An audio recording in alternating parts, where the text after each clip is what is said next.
Good afternoon, everyone. Thank you for joining us for this information session for our first match play golf competition. My name is John Skees, and I'm the Director of Media for TAPS. We're going to get started in just a few minutes, but first, I've got a couple of housekeeping items to go over with you. So, first of those, this webinar is being recorded. You're going to receive an email with a link to that recording as soon as it's ready. That'll be late this afternoon or tomorrow morning. We've got a couple of other things going on today, so please be patient with that. Second, if throughout the webinar you have any questions, please use the questions feature on the GoToWebinar interface. You'll see that little drop down that says questions in that panel that's on the side of your screen. We're going to try to answer those as we go through the presentation. But if we don't get to yours right away, don't worry, there's a brief Q&A at the end. If we still don't get to your question, if it's just too in the weeds for us to address appropriately in this venue, please send us an email or call us at the office as soon as the webinar is over. That's info@taps.biz. And with that, we're going to get started. I'm joined today by Brian Bunselmeyer, TAPS Executive Director, Steve Prudhomme, TAPS Associate Director, and joining us remotely is Robert Huckabee, TAPS Associate Director and Director of Compliance. Will Dixon from the TAPS office staff is also helping us out behind the keyboard today. And now I'm going to hand it over to Brian.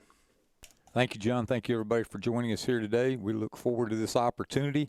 Last year, we began team tennis in the fall. It's a different format from spring tennis, and we thought it would be great value add for our schools and their tennis programs to be able to play in the fall. As we continued forward, Robert, Steve, and I, through our discussions, we felt like match play golf, something that most folks have done in some form or fashion, but we don't see it at the high school level much. So we thought, what a great opportunity to bring that into the fall. We look to have this inaugural tournament. We started off with 31 teams. It's dwindled a little bit since then. We had to go searching for a new course, which made us have a date change. So there were a few hurdles in the way, but we're still looking to move forward. So with that, thank you again for your interest in match play golf. Thank you for your support of TAPS and the opportunities that we present. Robert Huckabee, take it away from here. Well, I think I'll take it first of all. And like I said, we think that this match play golf event's going to be a mustard seed, and it's going to grow into something very big.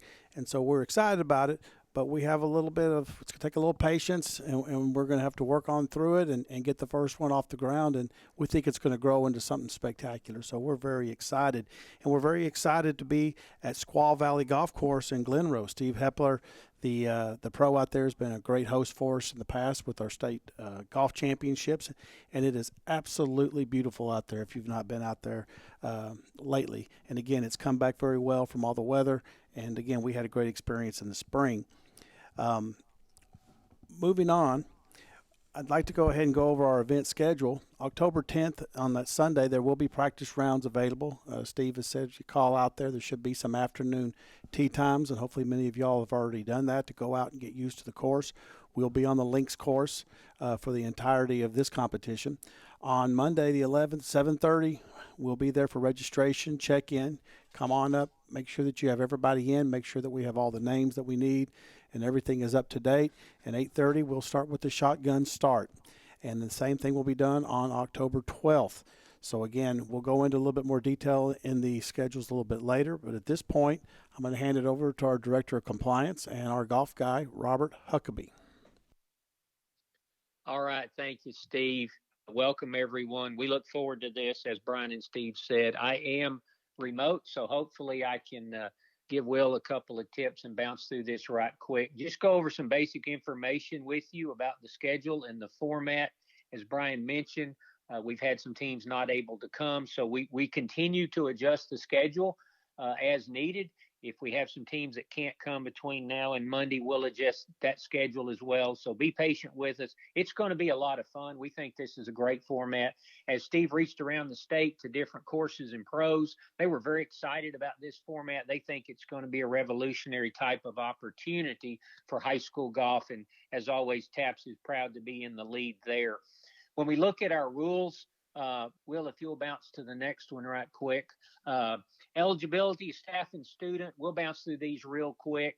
If you know how to do all this in rank one, make sure all of your students and your coaches are eligible.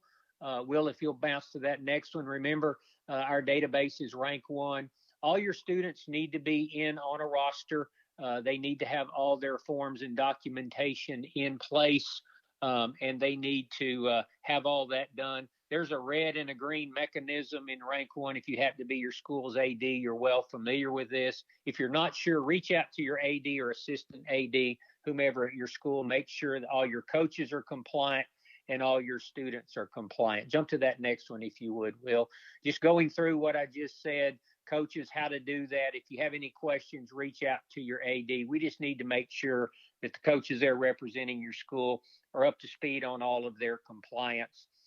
Jump to the next one, if you would, Will. Students, what I mentioned, they need a profile, acknowledgement of rules. They do need their medical history and physical. When all of that's done, and in rank one, they'll be green, not red, and then they'll be good to go. Just make sure that happens. If you have any questions, reach out to our staff. Kelly and Rhonda in our office are always help you with that. You create your team, you build a roster, and as you build that roster, if they're eligible, they'll be red or green, and we can help you walk through that process. Go to the next one, if you would, Will. Let's talk about some of the rules, some of the basic rules. If you'll jump to that next slide. As any golf tournament, the USGA rules are going to apply for the general rules of golf. There might be some local course rules. Steve will go over that on Monday morning when we get ready to tee off. He typically will have a little local rules sheet prepared for everybody. If there are any nuances on particular holes or how things are played on a particular penalty or hazard situation. So he'll go over all that. Everybody will have a copy of those. Our TAPS rules will apply. Those are in the TAPS bylaws. The double par rule will be in effect while this is match play, and we'll talk in a minute about some of those nuances. We still will use the double par rule just for speed of play and to keep things moving. The USGA match play rules will be used. They will apply. And when we get kind of to the end of this, I'm going to have, not right now, but toward the end, I'm going to have Will jump to the coach's information page on the website that has the links to those USGA match play rules that you need to review. There are some differences, as you know, and you need your players to be familiar with those. If you'll jump to that next one. I didn't include all of them, but I just wanted to make note of 2 or 3 that are always relevant. These are just some examples of the difference between stroke play and match play. Remember, your scores are recorded by holes won, not by strokes. We will ask the players to keep a scorecard and record their score on each hole, just so in case we need that to verify a score on a particular hole, or if they get confused about a score on a hole, we have that as a record. That is not the official score. We will have a form for the coaches, and you as coaches will turn in the final match results. So your players will come to you and say, hey, coach, I won 3-2, or I lost 1 down, and you will record that. The other coach that you're playing in that particular round will do the same. Y'all will compare those, make sure it's correct, and then y'all will turn those in to us. So that's a little bit of different scorekeeping than we normally have in stroke play. I'll cover that more in detail here in just a minute. As you know, in match play, you can concede a stroke or a hole or even the whole match. That is allowed. That's part of the rules. One thing we would ask when we're talking about, giving someone a putt, just make sure that's communicated clearly.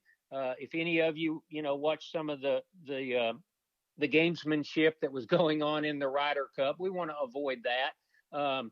If somebody lags it up there and they're 6 inches from the hole and you're going to give them the putt, then communicate clearly, hey, that's good, or pick it up. And certainly you don't have to.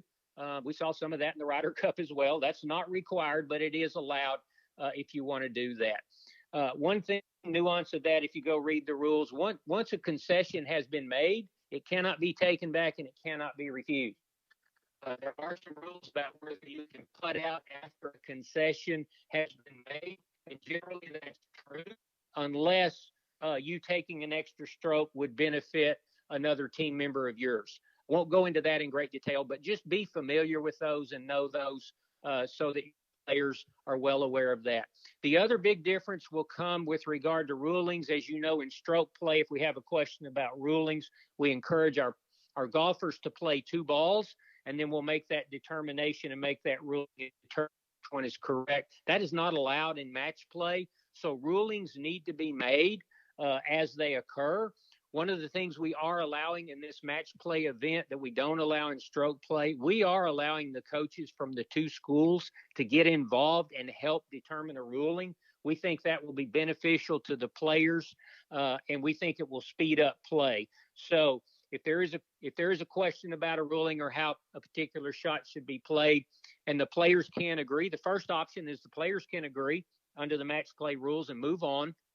If not, we would need the two coaches to get involved and help determine that ruling. Even after that, if it can't be done, certainly we'll get Steve, the pro, involved, and he'll make the final determination. We hope that it could get resolved at that point. Remember, when it comes to these kind of rulings, it's only those two golfers playing each other on that hole. So the ruling needs to be made and done because you're not protecting the rest of the field. You're only playing that one hole in that one match. And so that needs to be resolved so we can move on.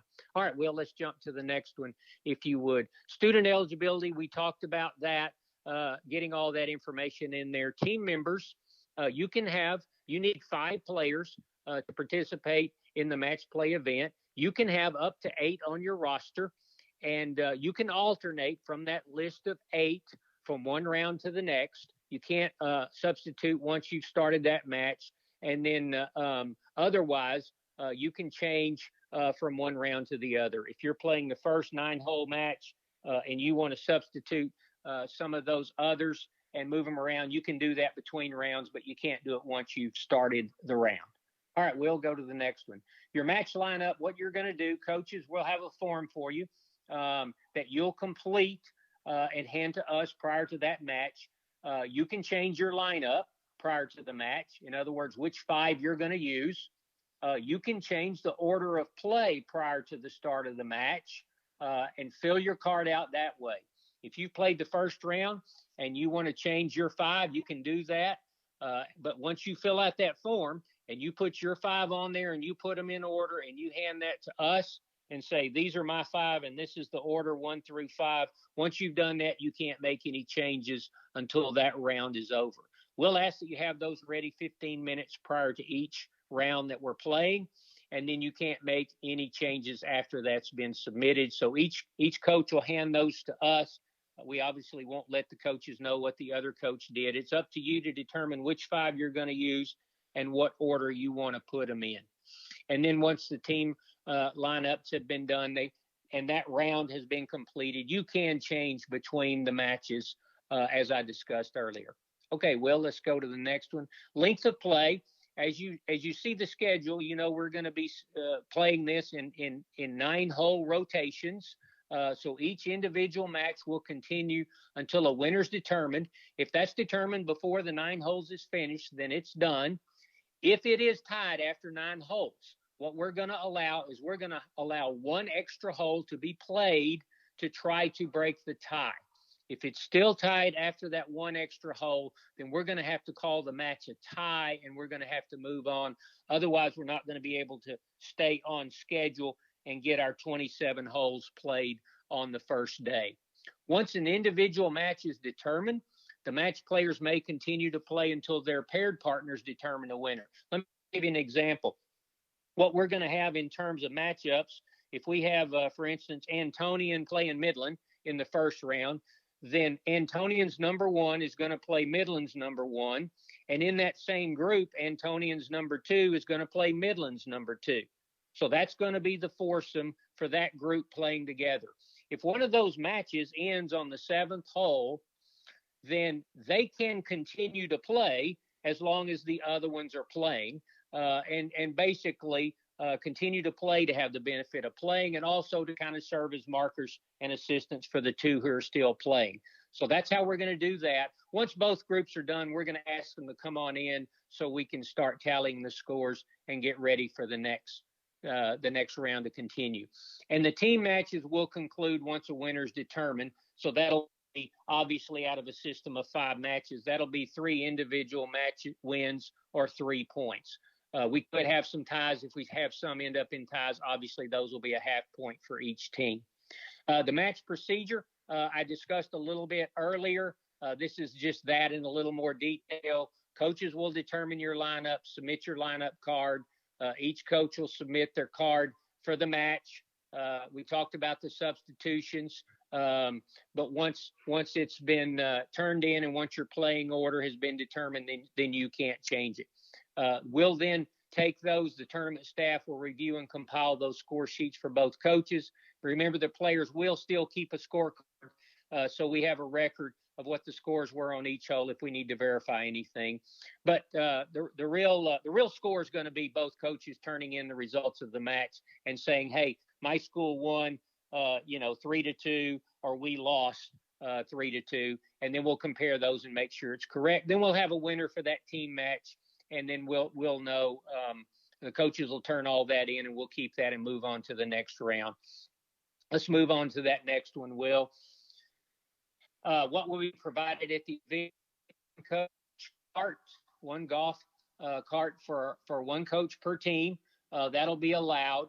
The pairings, we'll have those out for you, once we get there. But all your golfers are going to be within 2 or 3 holes of each other. We're going to have them all bunched together. So from a coaching perspective, it's going to be real easy to follow your coaches and move back and forth between 1 or 2 holes and know what's going on. We'll have 1 meal per day for the coach and the golfers, and then we'll have range balls provided for all the golfers. The competition schedule. We have what's posted out there, what we have right now. There may be changes to that, so we'll get back to you on that. We'll communicate those things to you, and we'll be updating that continually if we need to make changes to the schedule. All right, Will, let's go to that next one. All right, Will, let's jump on over. Here's the TAPS website, and if you click on athletics right there, you'll scroll down. You see Match Play Golf there on the left. And Will clicks on that. Okay, this is the main Match Play Golf page. The main page that you need, coaches, is that coach information page. So, Will, if you click on that, that takes you to a document. A lot of the information we've covered in this webinar is covered in there, and there are links to different things, obviously information about this webinar and the schedule. There's a link there to the schedule that I just mentioned. We'll continue updating that and advising everyone. As you scroll down at the very bottom, Will, I don't need you to click on any of these, but you'll see at the bottom where it says rules, in the middle there says USGA Match Play Golf Rules. Those are the ones I was referring to earlier. If you'll click on that link sometime later, that'll take you to the USGA website where they have the differences in match play explained there. It's really done very well, and it takes you to the actual rules as well. There's a good little summary of some of the differences, so it would be great if you have those handy, and then certainly let your players know that those are some of the differences. We think it's going to be a fun event, a great event. Will, you can jump back over to that presentation.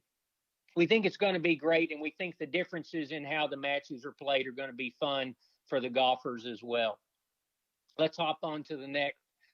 As always, we're still in COVID. Everybody's full well aware of that. So, coaches, what we'll ask you to do, as we've done in all of our events since last year, we'll have a form for you to complete when you register there the first day, and then complete again on the second morning, just affirming that you and all your participants are COVID symptom free and they don't have COVID, and you followed all those guidelines, and everybody is not ill and good to go for the tournament. All right, I'll turn it back over to the office here. Yes, and like I said, we're very excited about getting this event in. Like I said, I'd get every souvenir there was. I'm buying a shirt, make sure I have something there, and say I was here when it happened. But we think Match Play Golf getting started here for high schools in Texas is very exciting. And again, we need everybody working. We need everybody helping. Again, helping with rulings, helping to make sure we get scores in, get there early enough, make sure that you've checked in, get us the information. So the coach has got a lot of work in this match play format. And like I said, we appreciate everything that you're doing, and ask questions if you get confused. Please ask questions. You can contact us in the office or by email, taps.biz. 254-947-9268 or info@taps.biz. And again, we'll be coming up there Sunday. We might see you Sunday, but we definitely will see you Monday morning. And again, reach out to us if you have any questions or any updates on your team. And like I said, we'll have more information coming with regard to the schedule, and we look forward to it. John?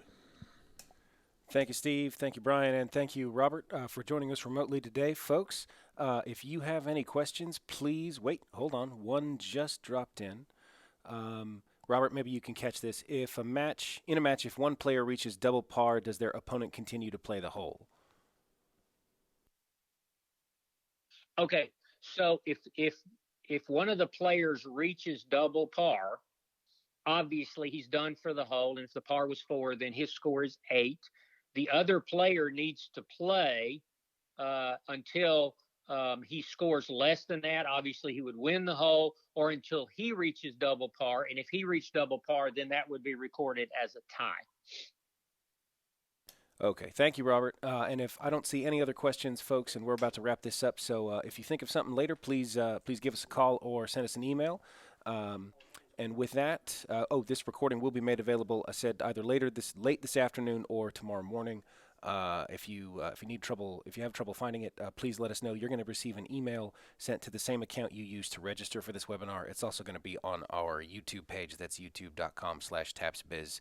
And with that, I'm going to close it down. Thank you, folks, and enjoy the rest of your day.